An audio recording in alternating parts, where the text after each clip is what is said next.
Shalom Bapak Ibu yang diberkati Tuhan, senang saya bisa kembali menyapa dan berjumpa dengan Anda di hari ini. Puji Tuhan, mari kita akan bersama-sama belajar kebenaran firman Tuhan.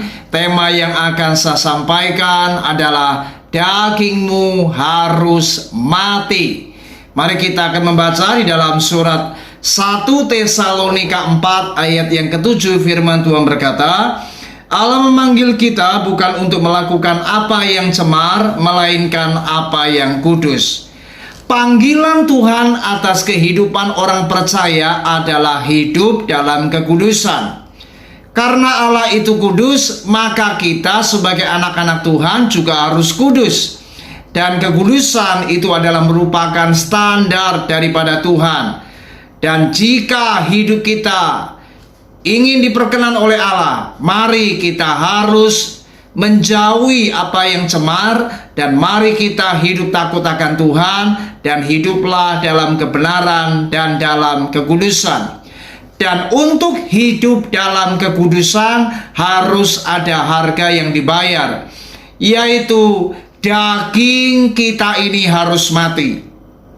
Artinya mari kita harus mematikan kedagingan dalam kehidupan kita. Kolose pasal yang ketiga ayat yang kelima. Mari kita akan perhatikan ayat ini. Karena itu matikanlah dalam dirimu segala sesuatu yang duniawi, yaitu percabulan, kenajisan, hawa nafsu, nafsu jahat, dan juga keserakahan yang sama dengan penyembahan berhala. Ayat yang ke-6.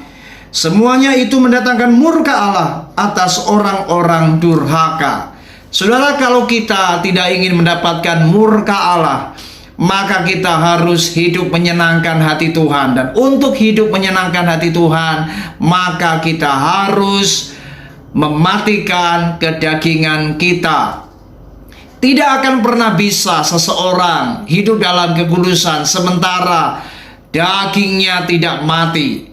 Artinya kedagingannya masih kuat, masih hidup dalam percabulan, hawa nafsu, dan banyak lagi tindakan-tindakan yang melakukan hal-hal yang melanggar firman Allah. Ini artinya kita masih membiarkan kedagingan kita tidak mati.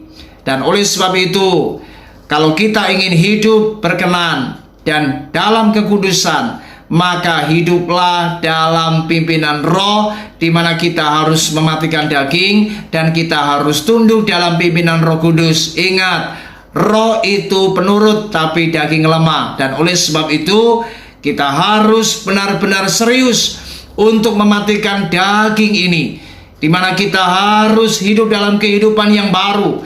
Manusia yang lama, kehidupan yang lama harus kita tanggalkan, dan hiduplah dalam kehidupan yang baru di dalam Kristus. Kita telah dimerdekakan dan kita harus hidup dalam kebenaran dan takut akan Tuhan. Dengan demikian, kalau kita mau sungguh-sungguh hidup dipimpin oleh roh dan kita mematikan daging kita, maka kita pasti dapat hidup dalam kekudusan dan berkenan dan menyukakan hati Tuhan.